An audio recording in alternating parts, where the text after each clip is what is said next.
All right. All right, folks. Episode 19. 5, 4, 3, 2, 1. Welcome to the Noel Casler podcast, episode 19. I'm back here with my main man, Jimmy Kennedy, to break down the week's events and try to make y'all laugh a little bit. Jimmy, how you doing this fine day? I'm great, Noel. How are you feeling, man? I can't complain. You know, the rain stopped the biblical floods that we've been getting in New York City for the last 24 hours. So we got a little break in them. They're supposed to go for the next 10 days or so. And I don't know if you saw those videos on Twitter yesterday of the subway platforms and the subway stairs getting flooded. Pretty scary stuff, huh? Yeah, I think you're going to need like diving equipment just to get to the subway at some point, man. It seemed to be filling up the stairways. You know, it's leaking up that far. It shows that our infrastructure is crumbling. Like it's in front of our eyes. We got to fix it. You know? Yeah, and it also shows you who is paying the biggest price. You know, that subway you mentioned, that's at 157th Street on the Upper West Side, right? So, Yeah. You know, a lot of people, I retweeted the woman who originally posted it. A lot of people are like, oh, hell no, I'm not getting in that water for anything, right? And you saw those people hopping in that water, you know, trying to use trash bags and stuff. Why? Because they couldn't afford to be late for work. You know, they couldn't afford to not pick up their kids at daycare. You know, they didn't have the luxury of just hopping in Uber and spending $70 to get to wherever they were going, you know, and, you know, lower income neighborhoods rely on public transportation and infrastructure. You know, they don't have as many options, and that's the backbone of our economy. We learned that last year in the pandemic, you know, essential workers. We really learned, you know, what we were taking for granted and how our society grinds to a halt without these people. And poor neighborhoods, you know, poor neighborhoods probably isn't the best term, but, you know, neighborhoods that have been neglected, especially in New York City. You know, the biggest environmental catastrophes are always in the South Bronx. It's where the guy who designed New York City was a guy named Robert Moses, and he was an open racist. And he basically put all the freeways and stuff through the poorer minority neighborhoods because he was keeping everything nice and park-like for the wealthy white people, you know? And It's great if you live on the Upper East Side. It sucks if you live in Hunts Point, you know, and your child is going to grow up with asthma, you know, 10 times more likely than if your kid, you know, grew up on the Upper East Side, though everywhere is basically really polluted now. I mean, it's really reaching a critical mass. But my point in all this is we need an infrastructure bill. You know, we need a Green New Deal, like AOC says. It's upon us. As we discussed last week, it's not some theoretical thing. It's on us right now, you know? Yeah. Well, I mean, the fires in California are like a season now. Like that's a yearly thing. Like that shouldn't be happening. You know, and what was Trump's suggestion? Let's just sweep it up. Let's do a better job sweeping the forest. You know, there was no plan in actually trying to address these things. It's just bitching and kicking the can further down the road. It is. No, it is. And people can't afford to move. California is a great example. There's communities that have been burnt out. The one he visited was like Paradise, California or something it was called when he went there last summer or the summer before last. And you know, a lot of those people are still living on those lots with burned down trees and stuff because they couldn't afford to go somewhere else. And those are going to be the first victims of, you know, what happens to our world in this climate crisis, you know, and this thing has all been perpetuated by the people who benefited from exploiting the earth, right? Oil companies, you know, petrochemical companies. I got into a debate yesterday, not even a debate. People don't even know where they get their information from, kind of. But the term climate change came out of focus groups. You know, Frank Lutz had a focus group in the early 2000s. And he said, Republicans really prefer this term over global warming because it's a lot less offensive, right? It sounds kind of mild and natural. And they basically, the Bush White House wanted to use that term, you know, and who was running the Bush White House? Dick Cheney, right? An oil man, right? And they basically told all the scientific agencies and governmental agencies that were studying, you know, the planet and our weather extremes, you got to adopt this new term, climate change. And those agencies were able to justify it, including the UN, because they're like, well, it does encompass, the extremes of weather, the fact that it gets really cold in the winter and stuff, so they were able to sort of make scientific rationale to make them feel better. But the bottom line is it's oil companies that wanted you to say climate change, and there was a failure in the Kyoto Protocol. It fell apart. This is previous to Bush. This was Al Gore's kind of thing. So they were like, okay, well, maybe if we play nice with the oil industry, we'll be able to research this. We'll be more effective if we compromise. And now it's adopted. Now I have people that consider themselves liberal woke folks like, no, it's not. It's climate change. That's the term. Stop saying global warming, and Trump muddied the waters further and a lot of people now don't even know why they object to it, but they're like, no, it's been debunked, because Trump came along and said, oh, they changed the name to climate change because global warming didn't work because now it's really cold in the winter. If you remember, he was like, why is it so cold? But here's the bottom line on this for my listeners and your listeners, Jimmy. The reason we're having this extreme weather is because we've heated our atmosphere up to a critical point because of burning carbon fuel, right? Burning gasoline and oil. That's heating the atmosphere. It's causing all these problems, from the polar ice caps melting, to the subways flooding. And until we really address that, until we become a nation that doesn't drive jacked up pickup trucks and leave them idling in front of a store for a half an hour because you like to have the AC on when you get back in, until we deal with that stuff and find a personal responsibility and not be afraid to tell people to start doing this stuff. Nobody tells anybody to stop idling in New York City. You'll see these big construction trucks and delivery trucks sitting outside of restaurants idling for like a half an hour, right? The law in New York City is it's illegal to idle over 3 minutes. In New York State, it's illegal to idle over 5 minutes. And nobody enforces this stuff. We've come to accept the poisoning of our planet, and the people that are doing it is somehow it's rude to call them out on that, or we don't want a conflict. I guarantee you, whatever conflict you have, telling somebody to turn off their pickup truck will pale in comparison to the next Hurricane Sandy that bears down on your ass. Right? Your house flooding is going to be a lot worse than maybe having some words with a dude in a pickup truck. And I get in Texas, you might not do that because they'll shoot you, and they'll be allowed to do it with the governor's new legislation. But on that, I'll hand it over to you, Jimmy. Yeah, I mean, I think the fact that you even have a focus group on something, we should all, as human beings, we should all relate to the fact that the planet's getting warmer. It's harder for us to even live as a functioning organism in an environment like this. But when you placate to the oil companies, that opens the door for a Scott Pruitt later on to run the EPA. You let one thing go, okay, they're going to push the limit a little bit further. And we're idiocracy right now. Like, we had a reality TV star running our government for a while. And how did that go? 74 million people wanted another round of that shit. I don't. Yeah, exactly. That's so well said, Jimmy, because, when Bush and those guys decided that they wanted to go with climate change as a term, it was the EPA that was the first agency to change their wording. And they went through the website and changed all the reference to, global warming to climate change. And climate change, in all fairness, is the larger scientific term. But that's not why it was adopted. It was adopted because global warming sounds scary. Okay. To white people. And we don't want to make white people uncomfortable. Well, or oil companies, because it points back to the cause of this thing, the cause of why you're warming it up, because you're heating the planet up. What's heating the planet up? Exhaust fuel, like 1,000 million cattle for your cheeseburgers, all these big industry things, So let's do climate change. And climate change made it seem like not as much of a pressing matter. And we've lost 20 years and now it's on us.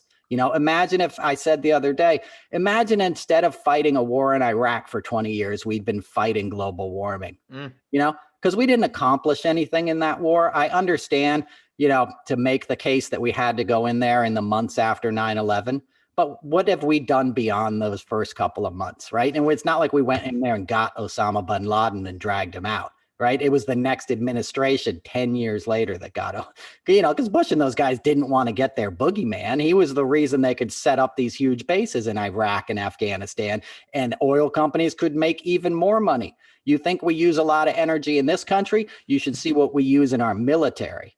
You know, they dump fuel on Navy jets before they land back on the aircraft carrier so they can fill it up again. You know, that the whole military is practically a grift, you know, for oil companies and stuff. And we didn't do anything. We're leaving in disgrace, basically. You know, and that's not to say the people didn't serve with honor. My cousin was there, you know, but it wasn't, we didn't accomplish anything. We're handing the keys over to the Taliban. You know, we left last Friday in the middle of the night. We didn't even tell them we were leaving Bagram Air Force Base, right? And we turned off the lights a half an hour after we left, and the looters came in and took all of our bullets and all of our Gatorade and all of the crap we left behind, you know, and not just crap, like the forerunners and all the equipment, you know? So Afghanistan will never be more dangerous than it is now. Right. And now we're just having this debate, like, are we going to get these people out of there that helped us, the translators and stuff? You know, we're not gonna. You know, Maddow played a clip I saw the other night of after Vietnam, a town in Pennsylvania was welcoming refugees, right? And the governor of Pennsylvania was out there. This is 1975. And they had the local marching band on the runway at the airport. And the town was there to greet these refugees with open arms, right? Mm-hmm. And I was like, man, my country has changed so much. That is unimaginable now, right? No governor, Democrat or Republican, would be welcoming refugees into their state openly on TV with marching bands because their opponent would use it against them in the next campaign commercial, right? And it's sad that we've gone in that other direction. You know, in 45 years, we've lost such a sense of our humanity that it's unthinkable now. And now we're having a debate if we're even going to like fly them to Guam, you know, before they get slaughtered. You know, it's sad, man. We haven't gone in the right direction. We haven't matured because of things like we opened the show with, because of messaging. The Democrats always sort of cede to the Republicans in a way like, well, let's compromise and we'll get more done. They're not trying to compromise. They're trying to play you and scam you, and they're not going to do it anyway. Yeah, and I think, you know, one of the biggest obstructors to progress over the last 30 years has been Mitch McConnell. You know, even when we have the advantage in the Senate, it's pulling teeth to get anything accomplished. And you mentioned the United States military leaving Afghanistan. You know, we're doing Afghanistan like the Colts did Baltimore. You know, right in the middle of the night, we're getting on the Mayflower truck and we're driving to Indy to build a better pasture, you know, for our football team. So, yeah, I mean, it's a crappy situation. I hate to use that analogy, but that's what happened. You know, in the middle of the night, they left Baltimore to Indy. That's exactly what we're doing to Afghanistan, man. Man, well said, brother. Yeah. And I was down there when that happened. I lived in Crofton, Maryland, you know, which is. Oh, did you? Yeah, I was a kid when that happened. I don't remember exactly, but I was, you know, school age, elementary. And they still had the marching band for the Colts, like in the parking lot for 6 months, hoping they would come back. Look, there's dudes in Baltimore that still haven't gotten over that. You know, walk into a bar in Phelps Point, there's guys that'll still talk your ear off. They're mad. I mean, obviously they got the Ravens now. And anybody listening in the Baltimore area, I'll be in Annapolis, Maryland at the Rams Head Tavern doing a show on September 17th. So come out. I've been doing some press in the Maryland area. But yeah, you know, I mean, that's a great example. It's like sneaking out in the middle of the night. You know, it's like you don't want to pay for your rent. You know, you're not getting your security deposit back. So you just slink out. And that's not who we are, or it's at least not who we think we are. And it's certainly not who we, you know, want to be. You know, it's not the ideals that we pretend to live up to and that some of us try to live up to. And it's definitely not a way to honor all the sacrifice that our brave soldiers have given over there. You know, like I can't even imagine what it would be like if I had served, you know, and I lost my buddies on some hill, you know, in Afghanistan, and just I'd have to turn off the news for the next couple of weeks because I'd be like, what was it for? And you knew it really wasn't for anything anyway. Wars of attrition never are. You're not going to win a guerrilla, you know, a war where the other side is basically entrenched into the countryside because they're not going anywhere. You know, that's why Russia couldn't win in Afghanistan, like the British. Like, you're not going to win. They got nowhere to go. So they're going to keep fighting you, you know, and it doesn't matter how big your army is. You can't really you can't win against an entrenched population. So you really got to think about while you're there. And we should have learned that lesson in Vietnam. And clearly we didn't, and I don't want to keep going off on war, but slinking out in the middle of the night, it's like, it's not cool, man. Well, I think if you watch Vice on Hulu, I think it's still there. It wasn't like the United States had a large coalition for a long time. Within a matter of a few months, everyone else was like, there's nothing here. Right. There's no reason to be here. They were looking for WMDs, never found any. The rest of the world kind of got it together. Like, there's nothing here. But we knew it was about profit. And in the end, it was like Halliburton's stock price was up like 500% or something. So Dick Cheney clearly was able to capitalize on his position and used it in policy. Absolutely. Absolutely. Yeah. And then we discussed that last week, Yeah. Now his own daughter is too, conservative and sort of straight-laced for what the Republican Party has become. And they've gone crazy. This week is another instance of this. Trump is suing social media companies, right? Literally the things that got him elected. Okay. There's two things that made Trump president. Okay. The Apprentice and Facebook. Okay. Without those things, he was just a local kind of con man. Sure, he had a national footprint because of his book, which was a work of fiction. The Art of the Deal. The guy wasn't a billionaire. He was somebody who got handed money by his father. He lost it, Then he opened casinos. He lost that money. Then his dad died and he got a huge inheritance and he forced his other siblings to sell off his father's company. Okay. And got like $700 million, lost that, was broke again. NBC gave him a contract. Okay. He had a TV show. That was his first legitimate paycheck where he actually showed up to work, and he barely showed up to work, but he'd show up an hour a day, snort Adderall, shit himself, let Keith Steeler bring him off set, come back on, pretend like he was making a decision about firing somebody, grab some poor contestant's ass, get back in his limo and go back to Trump Tower. Right. But that was his paycheck. That was his gig for 12 seasons. It was on a lot longer than people think. And obviously, Mark Burnett got the idea to do it from the Russians. Mark wanted to go, went to Putin and wanted to do a reality series on the Mir space station. And they were like, no, you need to do it on our boy Trump in New York. Right? So there was strategic interest in whitewashing Trump's image and giving him the image of a billionaire to sort of middle red state America. To Fox News America, to NASCAR America, to Jimmy's America. Folks, right? Yeah. Jimmy knows this America better than I do, but I've toured in it. So, so that rehabilitated his image and made people think he's a billionaire, because you heard all of his followers in the 2016 campaign, and they're like, he's a billionaire married to a supermodel. No, he married an escort. It was his third wife. Like, she wasn't a supermodel by any stretch of the. She wasn't even a model. She was an escort. But like.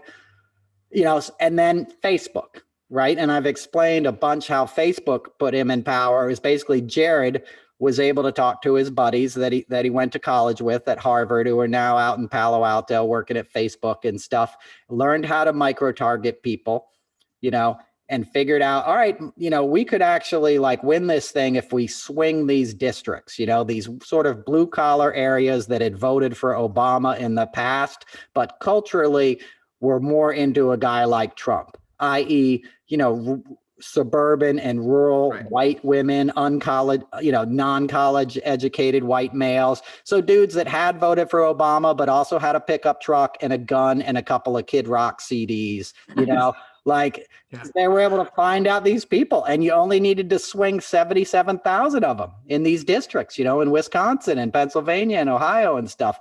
So Michigan, these sort of, and it worked, right? It worked. So social media made the guy, and now he's like biting the hand that feeds it, which is what Trump has always done. He turns on everybody eventually, including his own family, and that's what's next. Next he's gonna be peeling off the kids, throwing the kids to the sacrificial, they'll become sacrificial lambs to the wolves of the AG's department. But I honestly, I don't even think they're going to go after him that hard. I think Weisselberg is going to not flip. he'll take a sentence. It'll be like a year or two in federal prison, and the whole thing will be done. Trump will pay a bunch of fines. Sure, his creditors will default on him, but what the hell does he care? He's been bankrupt 6 times, you know? Yeah, he's no stranger to that. One thing that you brought up that's really interesting. Do you think the kids will event, because they've got stuff on their father, I'm sure, that they're aware of. Do you think they'll pull some kind of miracle and like just spill what they've got on their dad by chance, just to screw him in the end as a revenge thing? I feel like they might. Yeah, they definitely could. No, it's a snake pit. The family is a den of vipers. They all hate each other behind the scenes. They look, they make the Lannisters look like a nice family. Okay. I'm telling you, dude, they don't like each other. And of course they would. Vonky more than anybody else, because she's got the secrets. She's got a victim card to play that she hasn't played yet, that'll engender a lot of sympathy, somewhat well placed. He obviously sexualized her at a young age. I'm not saying he did anything, but he certainly made it very inappropriate with her, and he certainly exploited her in a way that most people would not exploit their 10 to 14-year-old child, and by the time she was 16, she was hosting his beauty pageants and, Miss Teen USA and all this kind of stuff. So if anybody has the real dirt on daddy, it's Vonky. Don Jr. hated him, right? I mean, he punched Don Jr. in the face at when he was at Penn. Like, nobody hated him more than Don Jr. And Don tried to get away from the family. He moved out to Colorado and was a bartender at a ski resort and just did coke all the time. And, he tried to join the Marines, and his dad said he would, disown him if he joined the military. Because the other thing is, Trump and those guys, they think military people are suckers. It came out this week that, when John Kelly was with Trump in Paris a couple of years ago for the memorial, the World War I memorial, John Kelly is sort of sitting in the hotel in Paris. And this is the famous time where Trump didn't go to the cemetery because it was raining and he didn't want his hair to get wet. And he made up an excuse that his security team wouldn't let him go because it was just too dangerous to travel. But somehow Macron and everybody else was able to get to is the Battle of Baloo, to this. Right. So Trump's sort of having this conversation with John Kelly, and he goes, Hitler was a pretty good dude. He did a lot of good stuff, for Germany in the 30s, and Kelly's like, dude, you can't say that. Don't ever say that. Kelly, who has no backbone, let's be real, and that moment gets a little bit of backbone and says, you can't say that. And Trump won't take it. He's like, nope, I believe it. Hitler was a good dude, because Trump loves the Nazi. Okay. His family's fucking Nazis. They're Nazis. Let's be real, So anyway, Kelly, the same guy who's standing next to Trump at Arlington, and Kelly's son is buried there because he was a soldier who died. You know what I mean? And Trump's like, I don't get it. What was in it for them? Can you imagine being a general and having a pompous idiot like Trump standing there in his diapers telling you what was in it? How did Kelly not turn and clock the guy? And I know Kelly was into locking up kids in cages because he owned a company that profited from that. And he's from Boston and probably a huge he is a racist, let's be honest. But even a racist, there should be some honor among thieves, and there isn't. And I'm only making this point because Trump and those guys don't respect the military, and nobody degraded the military more while he was president than Trump. And he made fools out of these guys. And Kelly, it just came out this week because it's in a book, and so there's no honor in that for Kelly. He should have resigned then. He quietly resigned in 19 and just left, but he should have been like, hey, this guy likes Hitler. No, I'm out of here, Maybe, go. I mean, it's similar to the story that came out this week that Mike Pence snarled at Trump and had an outburst, during a meeting. Pence is an asshole, but he's never snarled in his life. Okay, he's an evangelical Christian. He'll do it subtly. Okay, and for people that don't know, before he ran for Congress, he was a radio host here in Indianapolis, and one of my college professors worked with him when he was a host. You didn't miss anything if you didn't tune into the show. He pretty much would read the newspaper and do his best Rush Limbaugh impression. And no, that I'm your producer. I would never leave a show right in the middle of it, but there was a day at the station where his producer just up and left the studio and is like, run your own damn board, and eventually that producer was fired. And eventually Pence left the show because he was running for Congress. But Mike Pence is about attention. He's about getting his message out the way that he says it, because he loves to hear himself talk. Him and Trump are cut from the same cloth in that way. So yeah, they all are. And that's a great story, Jimmy. What did the guy, what made the engineer walk off the board? he would just bombard him every day. And sometimes you have that relationship with a host, because if you have to fill 3 hours, like, that's difficult, especially for someone that doesn't have a broadcasting background. So it can get heated, but you shake hands and you say, good show. The producer couldn't take it anymore. And I don't blame him.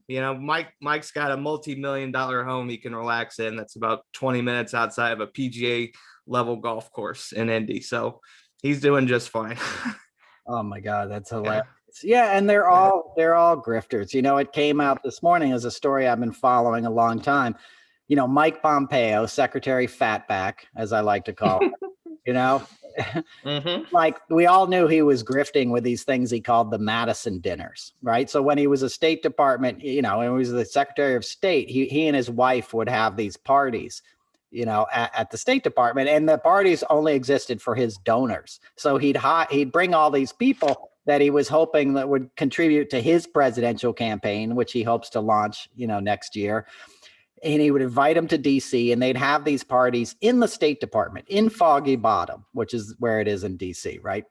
And they would buy gifts for these people. Like, he'd spend $10,000 on embossed pens and little journals that he'd give out to these people, right? But when he was like billing all this stuff through the State Department, they would change the item numbers in the accounting ledgers, and they'd be like, something, Mike Pence dinner on international affairs, right? They wouldn't call them Madison dinners. And the dinners had themes, like they'd have Mardi Gras night, and they'd go to Party City and get a bunch of beads and stuff. I'm not making any of this up, They'd have canopies and hors d'oeuvres, and he'd make State Department employees like serve hors d'oeuvres and stuff, really humiliating stuff, right? But he tried to hide this from Congress, because they look over the books, they see what money you're spending. And it came out today that the fund that he was using for this was part of a State Department emergency fund, right? That was used, like, if there's a really big international emergency and you have to fly your family, like my family got flown out of Vietnam in 1963, right? When President Dien went down, and like the scene changed, and they said, get all the get all the diplomats' families out of there ASAP. And my dad remembers sitting on a plane with his little brother sitting on my grandma's lap and watching the tanks come down the runway in Vietnam, and they flew out. So it's a fund for stuff like that, for emergencies, for diplomatic personnel. Pompeo's using it for his private parties and lying about it. Literally, it's illegal to change your ledger. It's like if you're a business traveler and you hand in your receipts and you spent $1,400 in a strip club and you try to pass it off, as something else. And he knows he's not going to get busted on that. My point is, he knows he won't get busted because the GOP won't call him on it, right? When Hillary Clinton was Secretary of State, they had 10 hearings into Benghazi, 10. They dragged it out for 2 years to use it as a political cudgel on her, right? Mike Pompeo was a senator then, and he sat on those hearings. He participated on that. Now he gets the job as Secretary of State, and he's literally stealing taxpayers' dollars to fund his own political career after he leaves his appointed office as Secretary of State, and they won't do a thing about it. And they've all done that, as we talked about last week. Your Ryan Zinke's, your Scott Pruitt's, your Ben Carson's. It was a grifter's palooza, right? And Trump knew that. When Trump got elected, it was like, get the most venal men you can find, men that are given to corruption, because he knew they wouldn't be able to resist sticking their hands, in the cookie jar, and then he could use it against them. Because that's what Trump likes to do. He wants to own people. He wants everybody to come, everybody to snort some cocaine. I don't mean come like sex, everybody to go in the bedroom with the prostitute, and then think you're all friends, but then he's going to use that compromise against you, and Yeah. and that's the GOP now, because they write their own history. They're rewriting Texas history as we speak. They're trying voter suppression laws again. They called an emergency session yesterday, Governor Abbott, trying to keep people from voting. Mm. What do you think? I think one of the major concerns that I have, because we've talked about General Milley on this show and the fabulous answer he gave about critical race theory and why it's important to be knowledgeable about that sort of thing, to be educated on that sort of thing. And we've talked about the GOP being a cult before, and that it's a cult of personality based on Trump. What's really concerning to me, and what's new dangerous territory, people are getting in trouble from the GOP for having different thoughts than them, even if they have the same political ideology. Different thoughts, just different thinking is now taboo in GOP. like that's an extreme step we've taken toward fascism that we have to acknowledge that every week, Well, and it comes from fascism. It comes from Stalinism. Okay. Stalin attacked and starved the Ukraine, right? The people of Ukraine. He had all these draconian things on them where he'd take all their grain. He would even take the seed corn. He starved and murdered like millions of people. And then they rewrote the history. It's called memory laws. And that's what the New York Times did a great piece on it the other day. And that's what we're doing in this country. That's what the Republicans are trying to do. They're trying to cover up crimes against humanity and rewrite history. Slavery was a crime against humanity. It's almost the defining crime against humanity. It's certainly our original sin as a nation. And it's certainly nothing we will ever get past until we fully acknowledge and begin to make reparations. I'm in recovery. Okay. I don't talk about this, but when you get sober, the first thing you do is you write basically down a list of all the fucked up things you've done. Okay. And then you go make amends. And it's not just like, hey man, I'm sorry I did that. It goes, how can I make it right? If you owe somebody money, you go try to pay them back because it clears your conscience. It admits that you've done wrong things and that you were living the wrong way and you want to make it right. And then you get to sleep at night when you've done that, because you're not carrying around that shame. But we're still carrying around this shame as a nation, and we have men and women that want to pretend like it never happened. And those people are on the warpath now. And the critical race theory has given them that sort of like banner to fly. That's why Marjorie Taylor Greene and all these idiots are speaking out against it, because they want to pretend. Well, first of all, they want to switch out white supremacy for real history. They sort of like slavery. That's the wink and the nod, is like, hey, this wasn't a bad thing. That's what Make America Great Again was like. We're going to have a segregated society where the mediocre white man rules everything, right? Where somebody like Donald Trump and his idiot ilk can run the country, where a dude named like Matt Morgan Caulfield or whatever this kid is, this 25-year-old college dropout, who literally like lied about the accident he was in, did a false lawsuit against the company, gets a Dodge Charger, enrolls in college and starts sexually assaulting his classmates and doesn't make it a semester. And 100 of them sign a petition saying this guy should not be in Congress. This kid is an idiot, right? And what happens? He goes to Congress and he gets a blue check on Twitter as soon as he announces his run, which is the other really dangerous thing, because Twitter has always given, authenticity to these people. Marjorie Taylor Greene was a Q-tuber. You know what that is? That's somebody who gets on YouTube and talks about QAnon. Yeah. That's how she came to prominence. And then she's like, hey, I'm going to run for Congress, because she got the QAnon people to chase the other guy out of North Georgia, where she didn't even live. So then he didn't have an opponent, and she went and registered for Congress up there. And all of a sudden she gets a blue check and she gets elected. Trump brings her on stage. She's a racist, works for me. She might kind of look like a dude, but Trump was able to look past that. She snarled. They brought her up on stage, and boom, now she's a sitting congressman. And she on the other day was the anniversary of the attacks, right? It was January 6th, was a 6-month anniversary. On that very day, she tweeted out that Biden didn't win the election, that it was legitimate, that the votes were stolen from Trump in the state of Georgia. Now she's a congressman from there with a blue check. Okay. Right. You and I laugh at that. We know it's batshit crazy, but kids don't in Georgia. Parents and suburban people that aren't that intellectually hip and don't, read this stuff and believe Fox News is telling them the truth because they see a bunch of American flags on the Chiron and they don't realize it's owned by an Australian guy who hates America, who's trying to destroy it. The only thing Murdoch likes about America is 6 foot tall blonde women. Okay. That's the only resource he wants to extract besides the dollars of dumb people. Okay.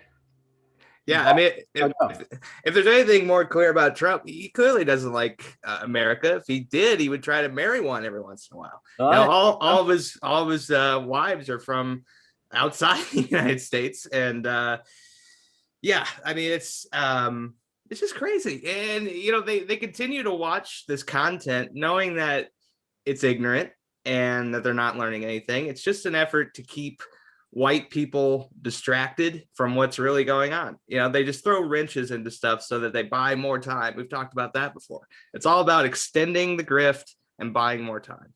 Right. And time is not on our side because when it gets past a certain point, it's like global warming, right? Uh-huh. We just lost 20 years in really taking that fight seriously. Had Al Gore been the president 20 years ago, and he was definitely elected in Florida, right? But we had a Supreme Court that was like, nah, just give it to Bush, Yeah, I mean, conservative court, you had freaking Clarence Thomas and stuff, and Scalia like, nope, we're going to side with Bush in Bush v. Gore, and Gore was enough of a patriot. He'd already been vice president.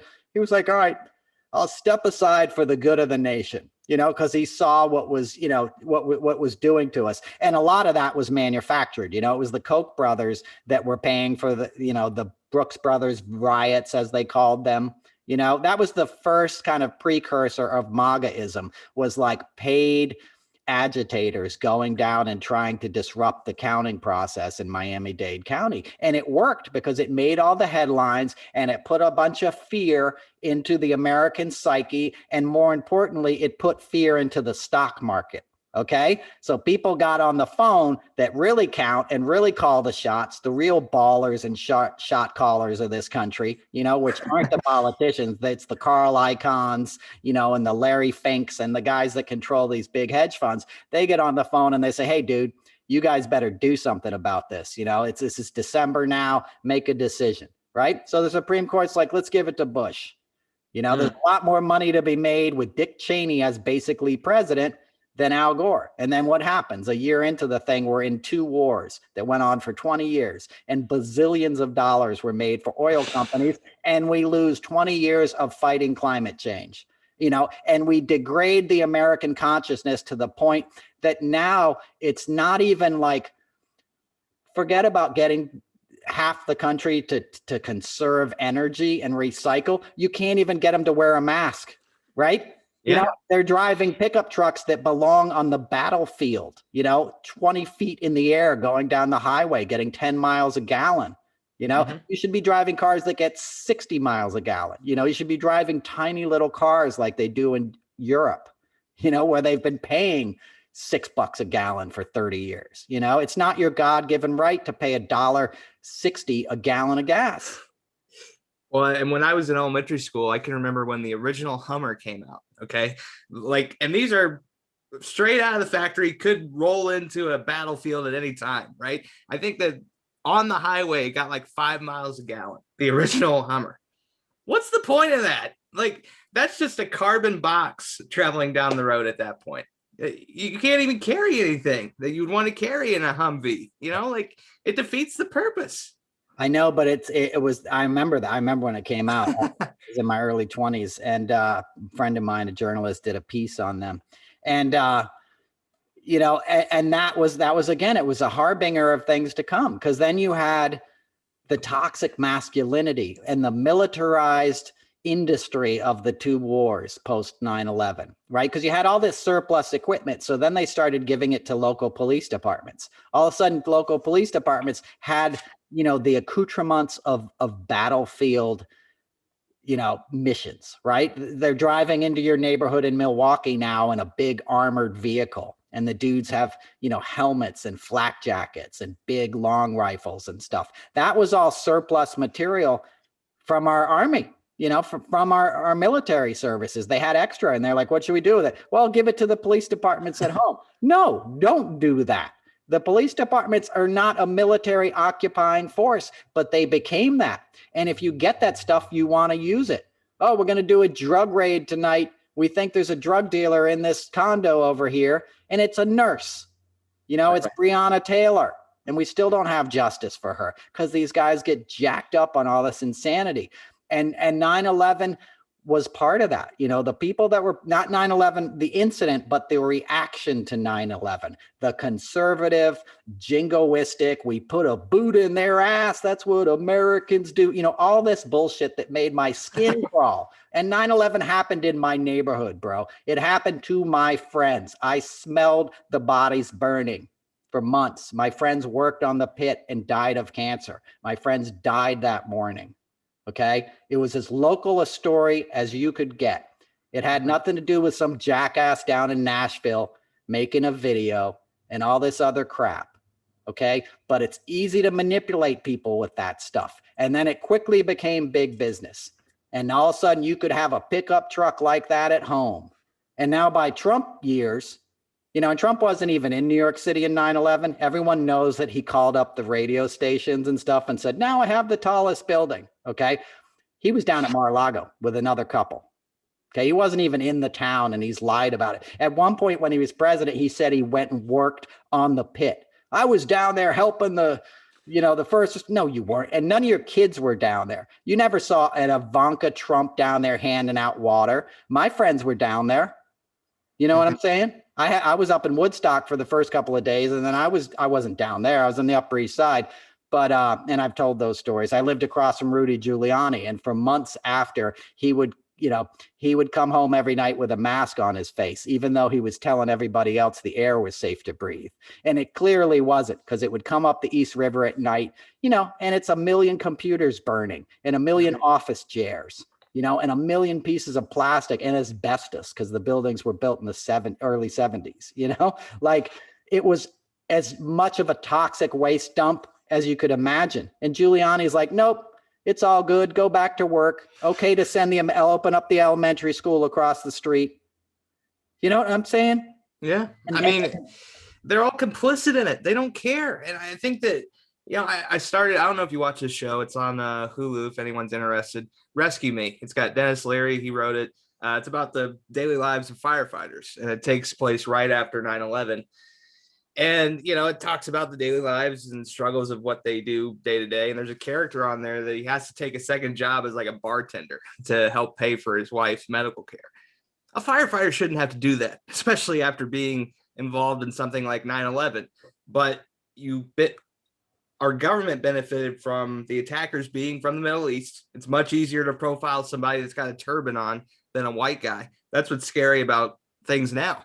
How many folks, like we said last week, how many folks from January 6th served on the battlefield for the United States?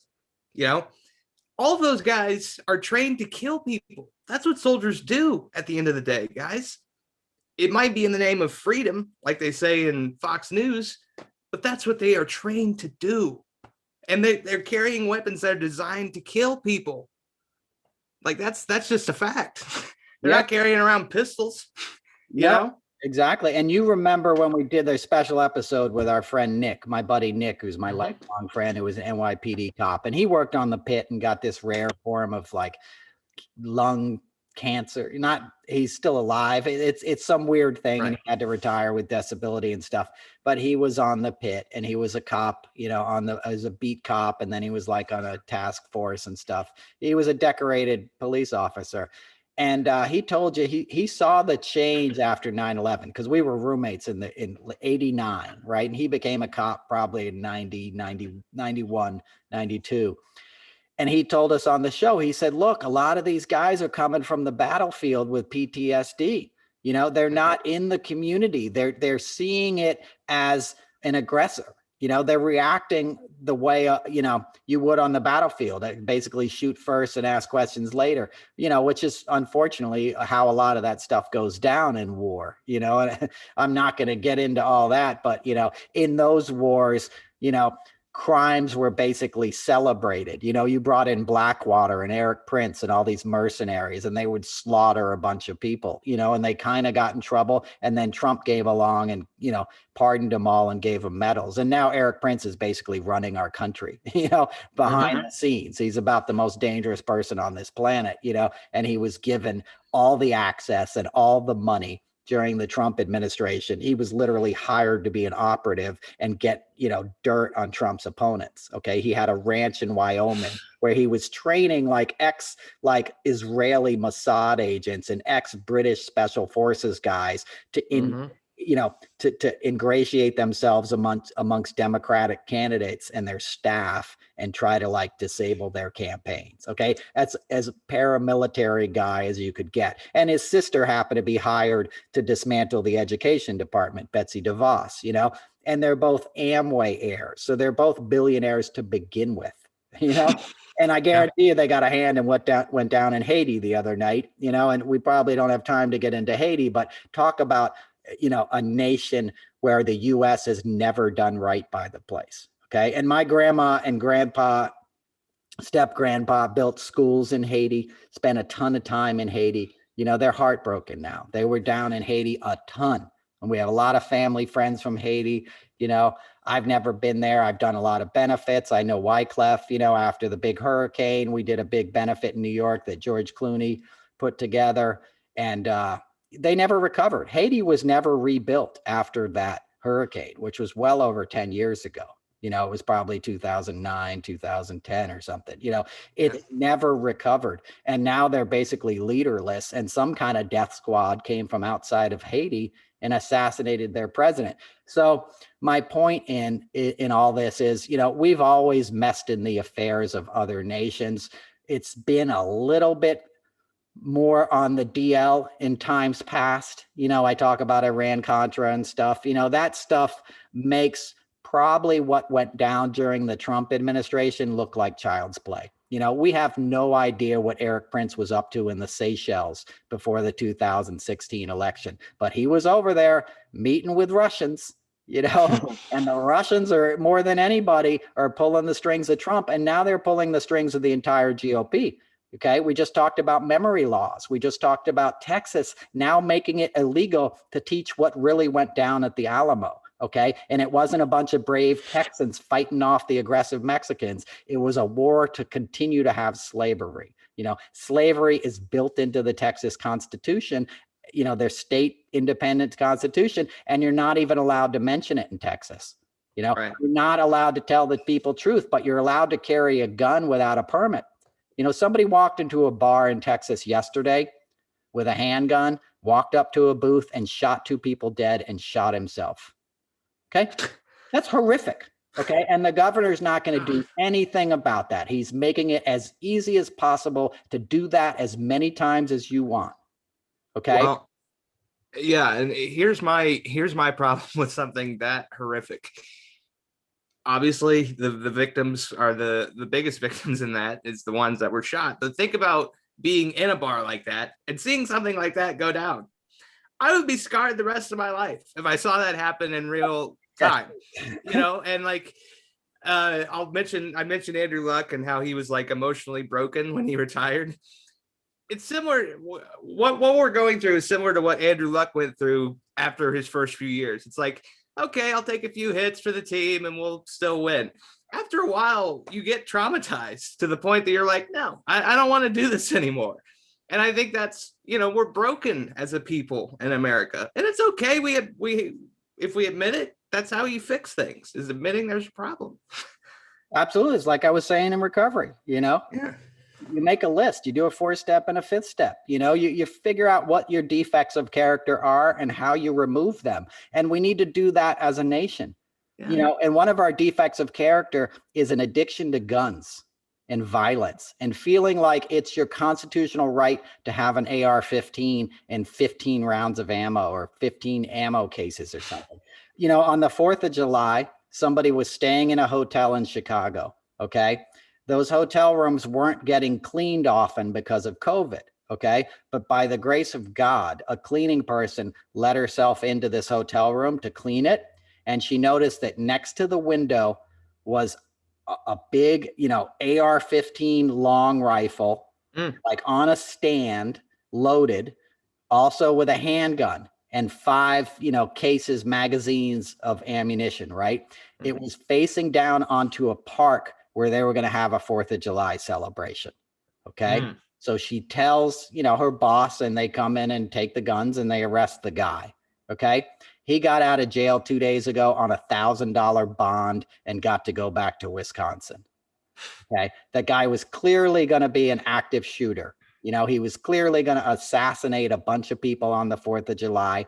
He's a white guy. He was probably a QAnon Trumper or whatever he was. He was some kind of idiot, who had a gun set up looking out the hotel room, like, in Vegas. And my friends were there. I had a friend on the stage when that went down in Vegas. I had other friends that were hiding for hours, that thought they were going to die. I talked to them when it was going down. I've had other friends in Bataclan.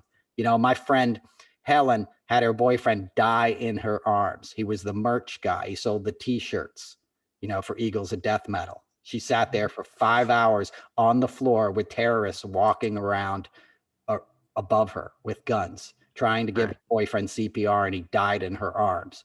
She is not the same. Okay. You mentioned you wouldn't be the same after seeing that. She was in one of the worst mass shootings that Paris ever saw, if not the worst. Okay. And the trauma, I was there for her. I was doing a gig with Justin Bieber when it happened in New York, the Nickelodeon show, but it's Nickelodeon award show thing. But the trauma that went down in this person, we're still friends. Like every band who went through Paris knew her. She ran the catering company that caters all the concerts and stuff. Oh, wow. Somebody beloved in the touring industry in Europe. She would tell me these stories. She'd be like, "Noel, I thought I was going to die." These guys, because they were held hostage. Most people don't realize they went in and killed like 100 people and then kept the building. They stood there. Can you imagine that terror? You don't recover from that. Okay. So can you imagine what would have gone down in this country if this guy had gotten away? If this maid or cleaning person hadn't let herself into this hotel room? Yeah. I mean, I think the biggest thing that I would say, especially to President Biden, since he's now in charge of things, because I saw this post that they were memorializing the Pulse shooting, the Pulse nightclub shooting. That's all well and good, good that we're memorializing it and remembering it, because it should never happen. It's one of the most tragic things that's ever happened. When you go out to a club, especially a guy that's in his mid-20s, like, you're gonna have a good time.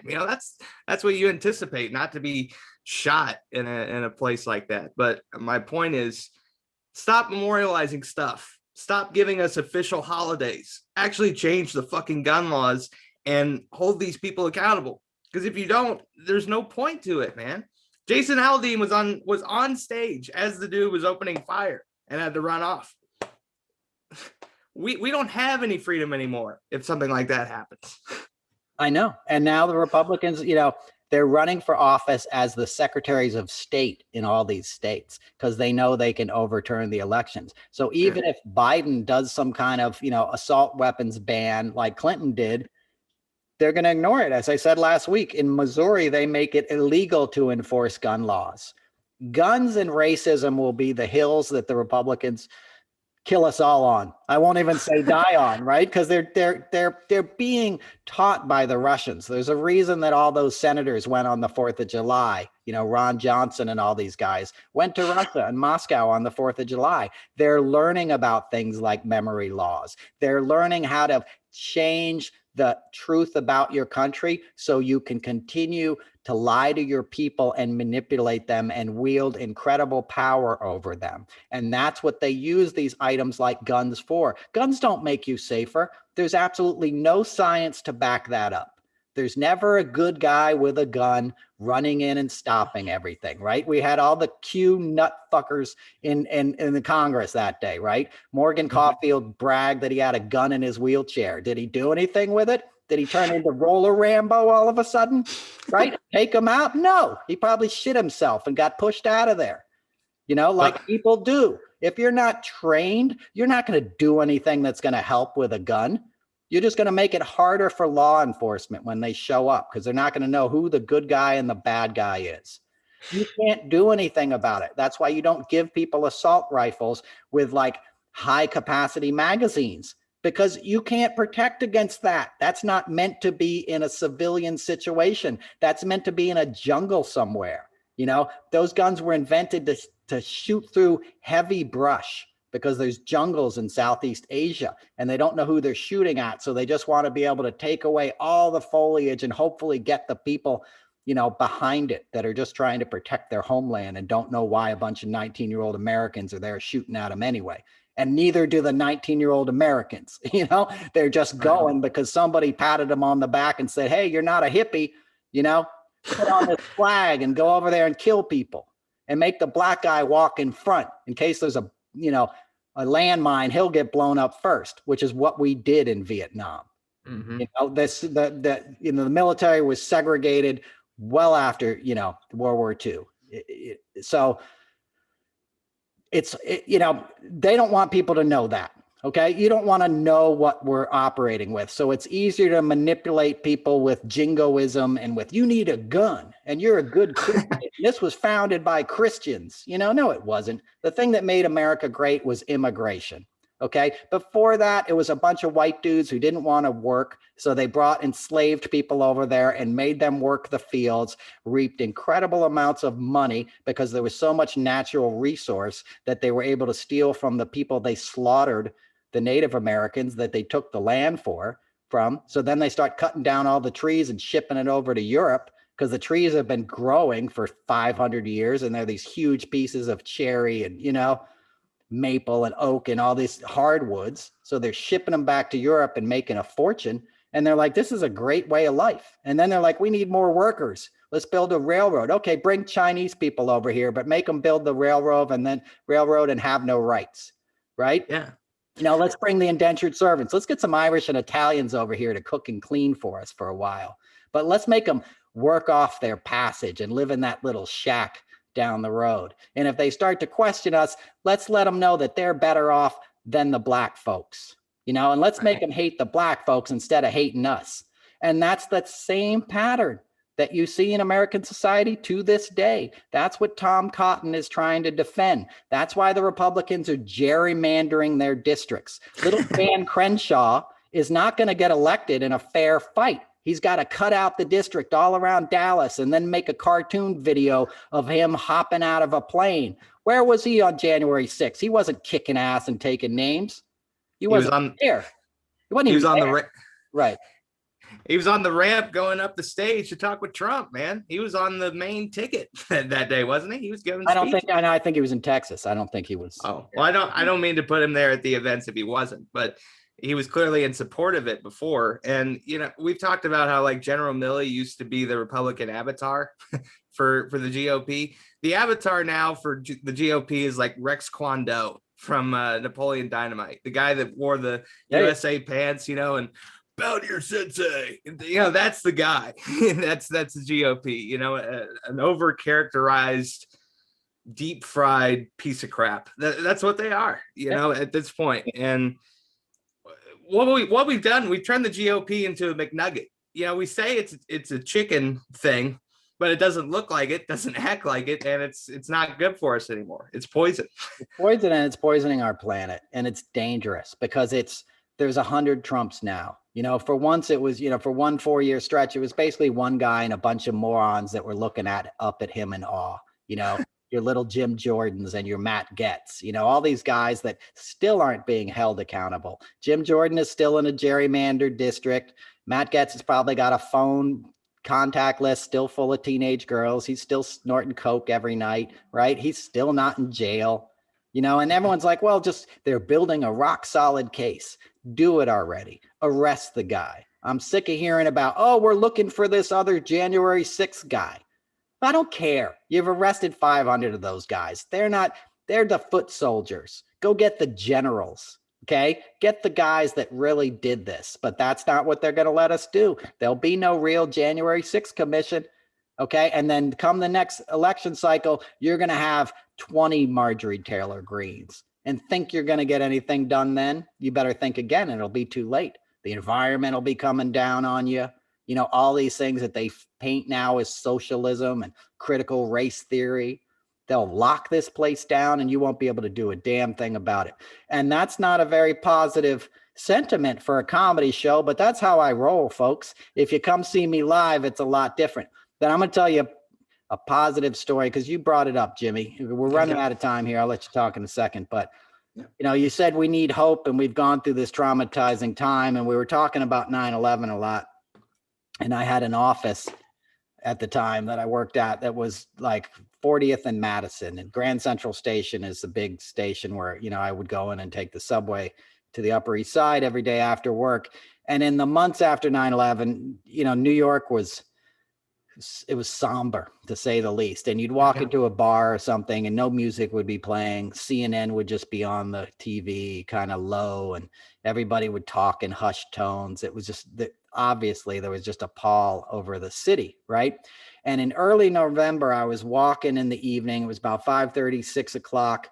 I was walking into Grand Central, and folks that know, the entrance closest to Lexington Avenue kind of has this big marble hallway and this ramp that goes down to where the subway is. And all of a sudden I see a crowd gathered, right, around this woman, right? And people rush over and like something's going on and they lowering the woman to the ground. And I hear somebody be like, "We need water," you know, and somebody runs and gets water, right? And I see somebody else come over. It's like, "I need sutures. Does anybody have sutures?" And someone's like, "Oh, I'm a carpenter. I have this." You know what I mean? It runs up with something. And someone else is like, "I need towels. Somebody find clean towels." And somebody else runs to a store and comes back. And at this point, like a big crowd is gathered. And I'm like, what is going on? You know? And someone's like, "She's having a baby," you know? And then like somebody who's like an EMT comes up and he's like, "She's having it now, folks." And like at this point, there's 150 people and we're all gathered around, you know, and we're all like sending our energy on to this lady, you know, and the little supplies they've needed have all been gathered and we all gasp and hold our breaths, you know, and they help her with this child and we all hold our breath. And then this guy holds it up and is like, "It's a beautiful boy."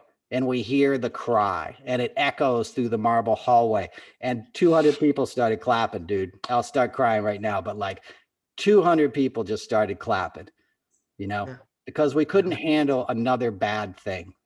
As New Yorkers, we all stood there and knew, you know, if something had happened to that baby, it would have broken our spirits, you know, and it didn't. It lived.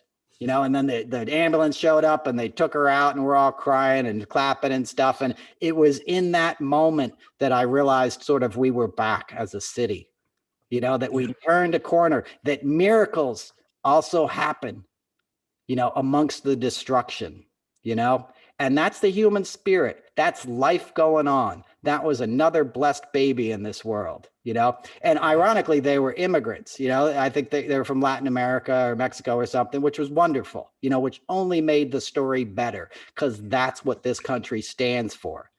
Immigrants coming here and providing another generation with safe harbor and letting the community lift you up and give you what you need at the time you need it most, and then celebrating in your achievement. Okay. Jimmy's going to cry, everybody. I'm going to give you one more thing.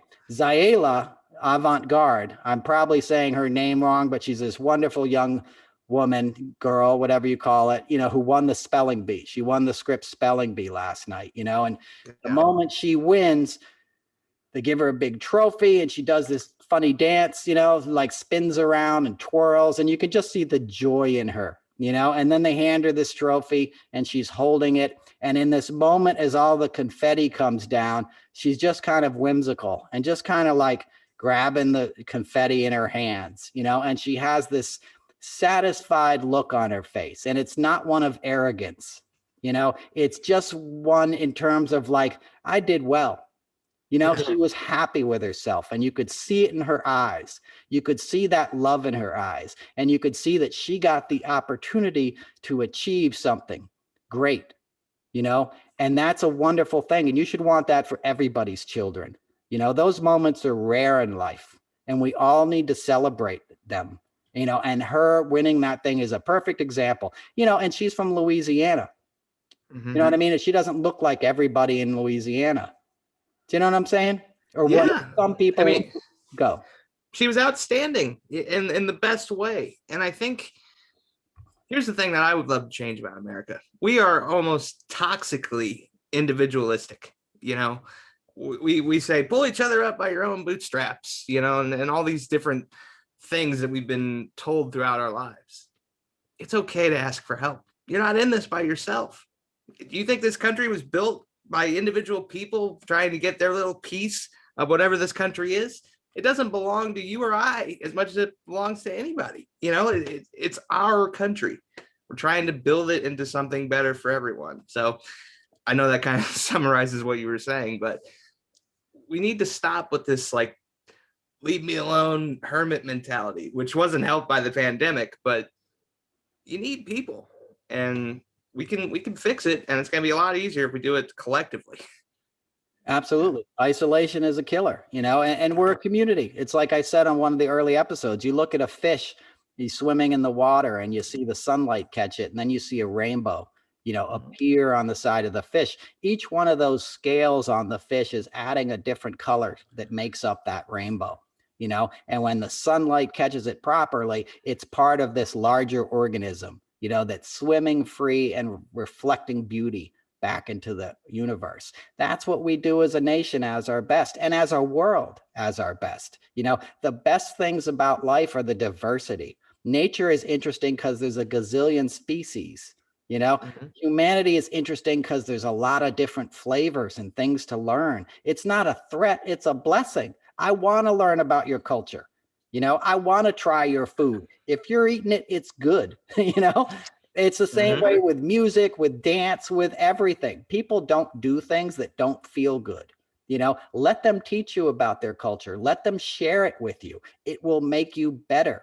It'll make us all better, and it'll make you more interesting as a person. Don't hide up on your ranch with a bunch of guns being like angry white guy. That ain't going to get you anywhere. Okay. So anyway, look, we're out of time, Jimmy. I think we've even gone a little long. So, as I said at the top of the show, I'm doing a comedy show on September 16th at the Ram's Head in Annapolis, Maryland. Would love your support. You can catch it on noelcasler.com. Links to all the tickets on there. Jimmy's got his own podcast he's going to tell you about right now. Yeah, JBK On Air is the name of the podcast. You can check it out, jbkonair.com. Also, let's go with my Twitter followers. Follow me on Twitter at JBK On Air. Best feed on the website, besides Noel's, of course. Follow Noel, too. Okay. There we go, folks. Episode 19 of the Noel Casler podcast is in the books. Be safe and have a good week, and stay cool and dry.